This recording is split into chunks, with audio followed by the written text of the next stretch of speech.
Hello friends, कैसे हैं आप लोग। उम्मीद है बहुत अच्छे होंगे और पढ़ाई लिखाई बिल्कुल अच्छे तरीके से हो रही है। स्वागत है आपका आज की वीडियो में। और आज हम लोग पढ़ने वाले हैं आदर्श विलयन और अनादर्श विलयन। लेकिन उससे पहले मैंने आपको इसके पिछले वीडियो में कुछ होमवर्क दिया था, ठोस द्रव विलयन का वास्तव निकालने के लिए दिया था। मैंने आपको बहुत सारा हिंट्स भी दिया था कि आप ऐसे कर सकते हो।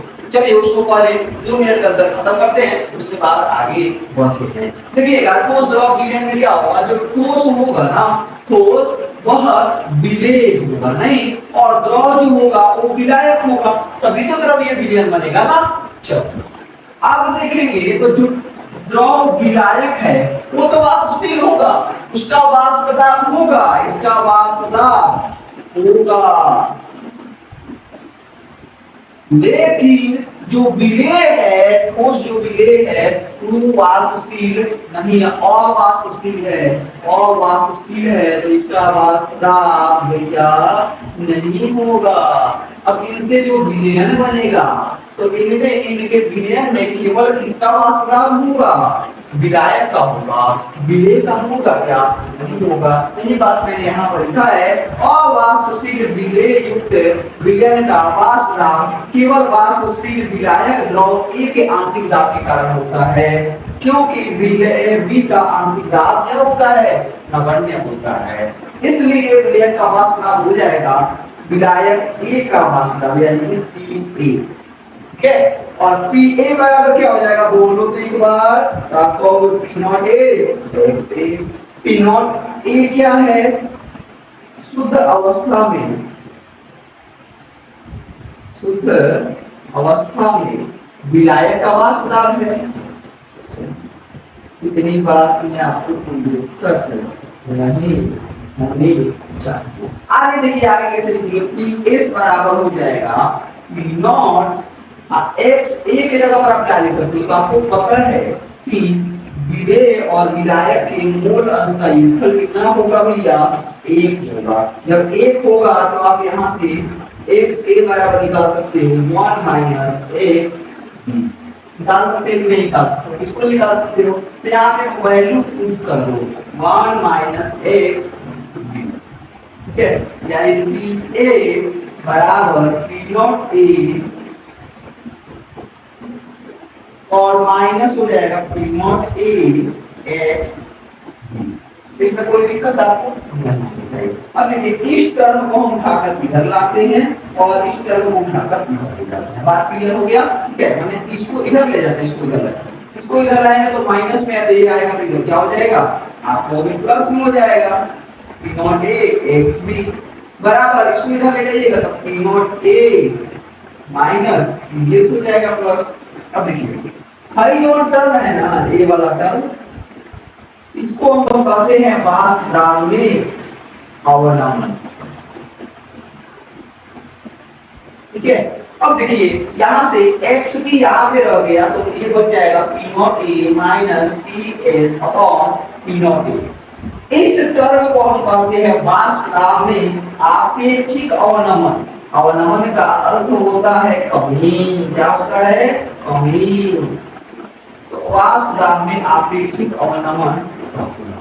आपको यहाँ से क्या बात देखने को पता चलता है कि शुद्ध अवस्था में विलायक का जो वाष्प दाब था उससे विलयन का वाष्प दाब कम निकलता है, यह कमी किसके बराबर होता है, P not A X B के बराबर। इसके बराबर P not A X B के बराबर होता है। तो यही बात आपको देखने को पता चलता है, क्यों, क्योंकि विलेय का ठोस विलेय जो है वाष्पशील बनता है। देखिए मान लीजिए पहले 500 लीटर जल था, उसमें केवल जल का लग रहा है वाष्प दाब, बाद में आपने विलायक खोल दिया, अब कुछ तो जगह विलायक गिरेगा, लेकिन फिर भी विलायक का ही वाष्प दाब लग रहा है। देखिए द्रव की मात्रा, विलेय की मात्रा बढ़ गई लेकिन वाष्प दाब तो नहीं लग रहा है, तो इसका मतलब है कि पर यूनिट वॉल्यूम पर वाष्प दाब अब कम लग रहा होगा, और यही कमी किसके बराबर होती है, P not A X B के बराबर होती है। और आप कह सकते हो राउट के नियम के अनुसार वाष्प दाब में आपेक्षिक अवनमन इसके विलेय के मोल अंश के बराबर होता है। चलिए अब बात करते हैं आदर्श एवं अनादर्श विलयन। चलिए अब समझते हैं आदर्श एवं अनादर्श विलयन। देखिए आदर्श विलयन क्या होता है, वे सभी विलयन जो राउल्ट के नियम का पालन करते हैं, राउल्ट के नियम का पालन करते हैं।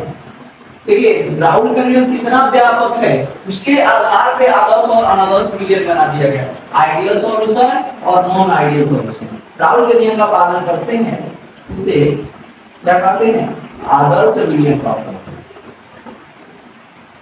जैसे आपने 11th में आदर्श गैस पढ़ा था, वैसे ही यहाँ पे आप आदर्श विलयन पढ़ रहे हो। वैसे ही देखिए इसमें लिखेंगे वे सभी विलयन जो राउल्ट के नियम का पालन नहीं करते हैं, जो राउल्ट के नियम का पालन नहीं करते हैं, उसे अनादर्श विलयन कहते हैं। क्या कहते हैं, अनादर्श विलयन कहते हैं। बात क्लियर हो गया। जो राउल्ट के नियम का पालन करता है आदर्श विलयन, जो राउल्ट के नियम का पालन नहीं करता है अनादर्श विलयन। अब देखिए इसमें राउल्ट के नियम का पालन करने का क्या मतलब है, राउल्ट के नियम का पालन करने का मतलब है कि जो विलयन का कुल वाष्प दाब होगा, जो विलयन का कुल वाष्प दाब होगा वो विलय के आंशिक वाष्प दाब के योगफल के बराबर होगा। और आपको पता है इसको आप कैसे लिखते हो, इसको आप लिखते हो P not A x A plus P not B x B, ऐसे ही लिखते हो। यह शुद्ध अवस्था में वाष्प दाब है। और इसी को तो मैंने ऐसे एक बार लिखा था, कैसे, P not A x A plus P not B into 1 minus x A, आप ऐसे भी लिख सकते हो, कोई दिक्कत नहीं है। इसके बाद जो विलयन का कुल आयतन होगा, ध्यान दीजिए, जो विलयन का कुल आयतन होगा वो विलय और विलायक के आयतन के बराबर होगा। ठीक है, और जो बराबर होगा तो डेल्टा बी मिश्रण क्या होगा, मैंने क्या कहा है, विलयन का जो कुल आयतन है तो विलायक ए और विलय बी के आयतन के बराबर है, योगफल के बराबर।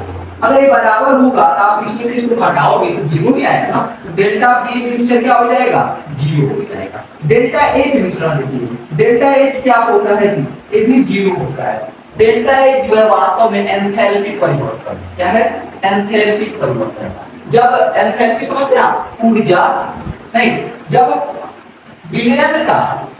विलयन बनने से पहले जो विलय और विलायक की एंथैल्पी थी उनका योगफल विलयन की कुल एंथैल्पी के बराबर होता है। इसका मतलब है कि ए भी घटाओगे तो आपका क्या आएगा, 0 आएगा। यानी HA प्लस HB बराबर होगा HS। जब ऐसा मिलता है तो फिर इसका अंतर तो 0 होगा ना। इसके बाद है आकर्षण बल की अगर बात करें तो जो A और B के बीच आकर्षण बल पाया जाता है वो बराबर होगा AB प्रकार के आकर्षण बल। अब आपको ये बात समझ में नहीं आ रहा होगा, देखिए विलयन बनने से पहले जो विलायक है, ए विलायक है, उसके अणु के बीच आकर्षण बल लग रहा होगा कि नहीं लग रहा होगा, लग रहा होगा, उसको कहते हैं ए प्रकार का आकर्षण बल। उसी तरह विलय के अणु के बीच भी आकर्षण बल लग रहा होगा, उसको कहते हैं बी प्रकार का आकर्षण बल। और जब विलयन बना देते हो तो ए और बी के अणु के बीच भी आकर्षण बल लग रहा होगा, उसको कहते हैं ए बी आकर्षण बल। इन दोनों में जितना ए आकर्षण बल जितना बी आकर्षण बल उतना ही होगा ए बी आकर्षण बल। बात क्लियर हो? चलिए इसके बाद इसका एग्जांपल की बात करें तो एग्जांपल में भैया अगर एक समान मिल जाए दो यौगिक तो समझ जाना कि वह आदर्श विलयन बनाता है।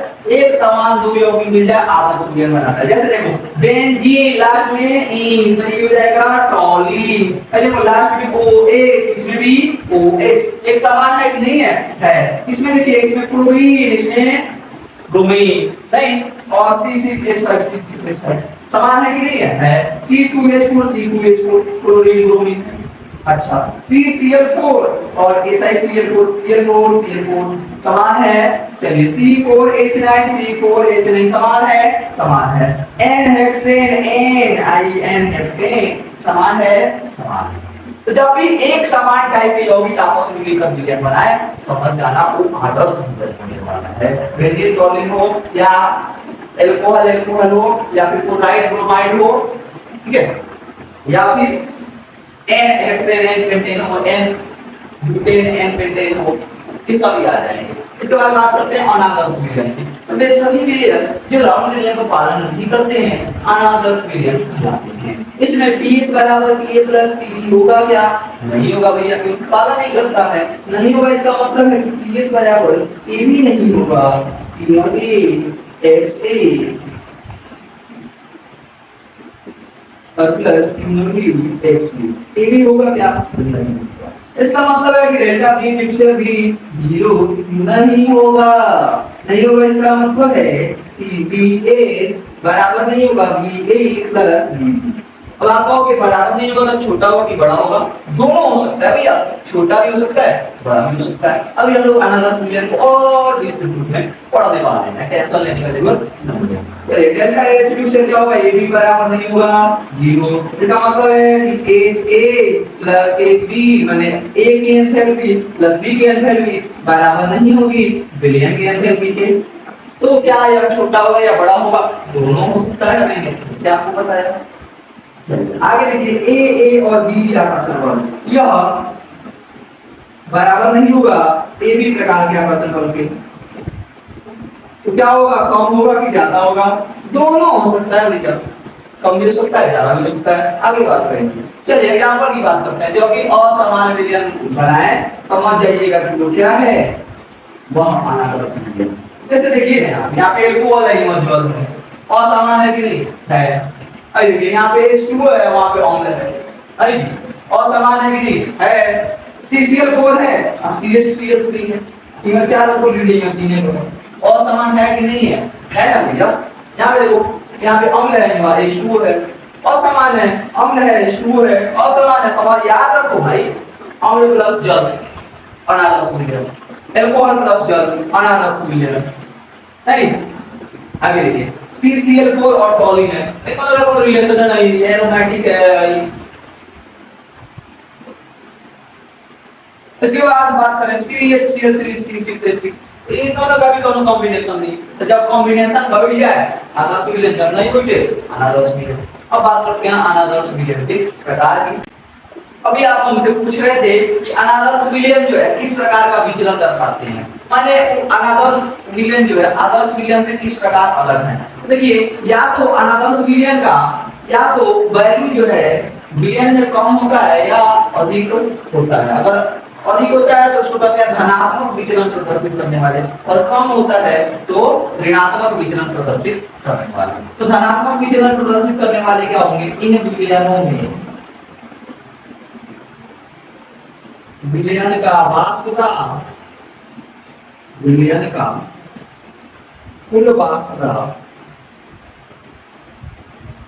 किसके वाष्पता से? विलेय और विलायक की आंशिक दाब की, आंशिक वाष्प दाब के योगफल से क्या होता है? अधिक होता है। अभी ना कहेंगे जी धनात्मक विचलन प्रदर्शित हो रहा है। अगर अधिक वाष्प दाब होगा इसका मतलब है कि pH जो है ज्यादा होगा Pa प्लस Pb से, pH जो है ज्यादा होगा Pa प्लस Pb से। वही ऋणात्मक विचलन की बात करें तो इन विलयनों में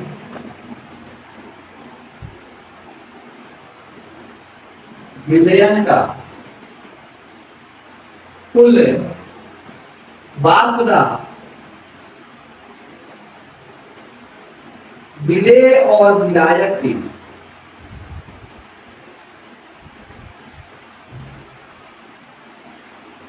आंशिक वाष्प दाब की, आंशिक वाष्प दाब की योगफल के लोकल से क्या होता है जी, अधिक होगा कम होगा क्यों, क्योंकि ऋणात्मक विचलन प्रदर्शित हो रहा है।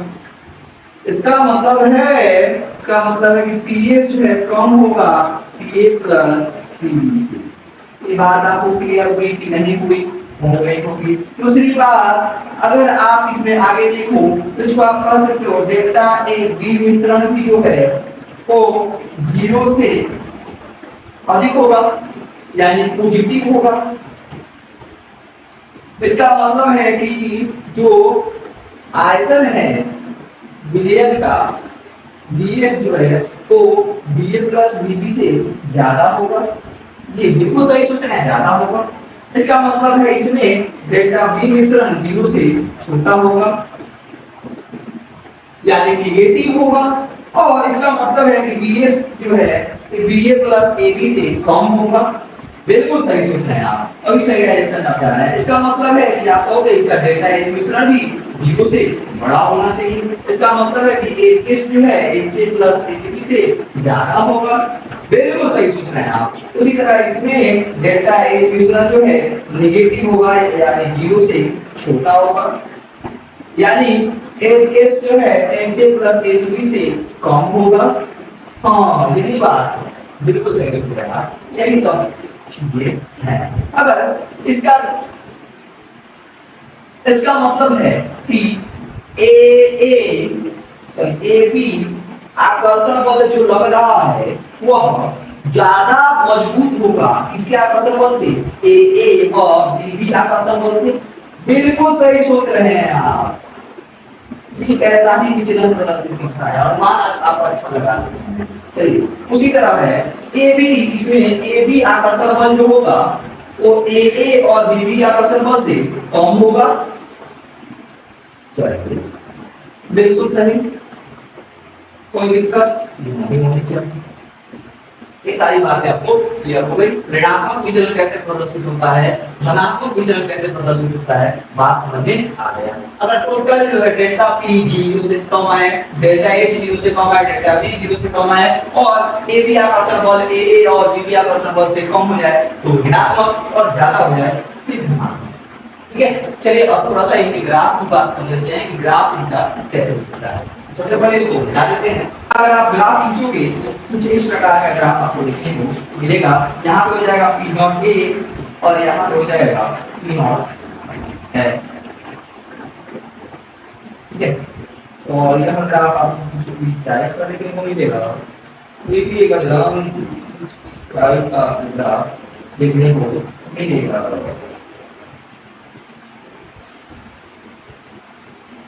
हमने सोचा था कुछ ऐसा होगा,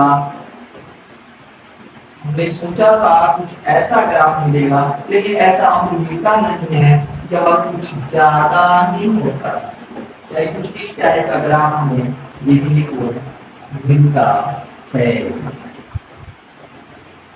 हमने सोचा था ग्राफ जो है कुछ जो डॉट डॉट लाइन है इस टाइप का मिलेगा जो कि हम लोग को मिल रहा था राउंड में, लेकिन ग्राफ हमें कुछ ऊपर की तरफ से दिखता हुआ मिलेगा। यहाँ पे x1 बराबर 0 x2 बराबर 1 यह हमारे पास ग्राफ है। यहाँ जो है क्या है मूल अंश है। उसी तरह यहाँ पर भी हम यह सोच कर गलती करते हैं। क्या गलती करते हैं, ग्राफ जो हमें कुछ इस टाइप का देखने को मिलेगा जब ऐसा होता नहीं है। ठीक है, यहाँ पे x1 बराबर 1 सॉरी x1 बराबर 0 x2 बराबर 1 x1 बराबर 1 x2 बराबर। हम सोचते हैं कि कुछ ग्राफ इस टाइप का मिलेगा लेकिन हमें ऐसा मिलता नहीं है। हमें इसमें विचलन देखने को मिलता है, वो भी कौन सा विचलन, ऋणात्मक विचलन देखने को मिलता है। इस टाइप का ग्राफ हमें देखने को मिलता है। याद कीजिएगा डॉट डॉट वाला होना चाहिए था लेकिन हुआ नहीं, हुआ वन लाइन हुआ।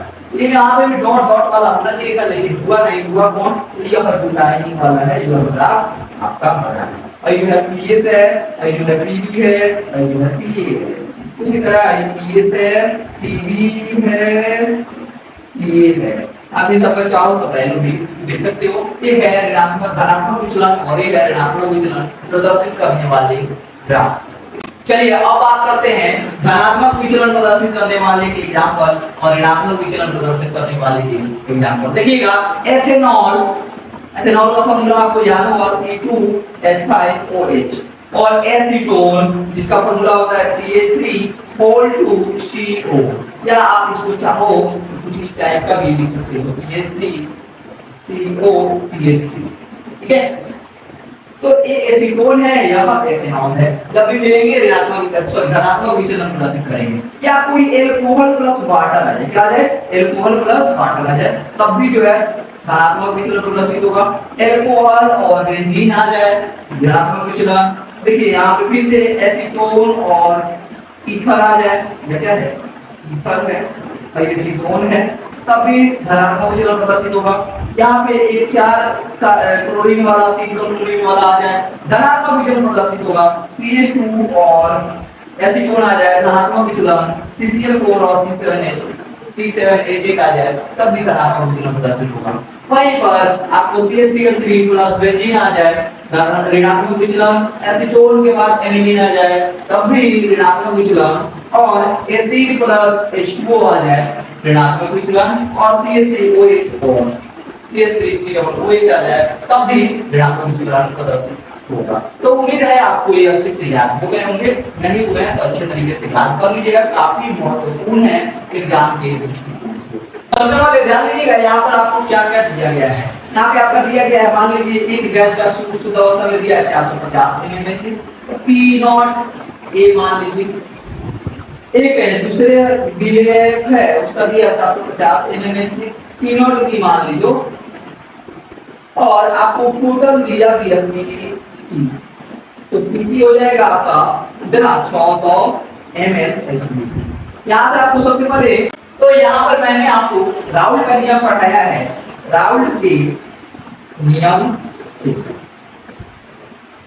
कैसे बनाते थे हम लोग, तो इसको लिखते थे PB equal to PA plus PB, PA की जगह लिखते थे P0A XA plus P0B XB, ऐसे लिखते थे यही लिखते थे। फिर इसको लिखते थे P0A XA plus P0B XB की जगह पर लिखते थे 1 माइनस XA, ऐसे लिखते थे, बिल्कुल लिखते थे। अब देखिए यहाँ पे PT आपका दिया हुआ है कितना 600 लिखिए, बराबर P0A कितना दिया है 450 लिखिए, और XA नहीं पता है रहने दीजिए, प्लस P0B आपका कितना दिया है जी 750 माइनस 750 XA मल्टीप्लाई कर दीजिए ना, चलो कोई दिक्कत नहीं होनी चाहिए। आगे देखिएगा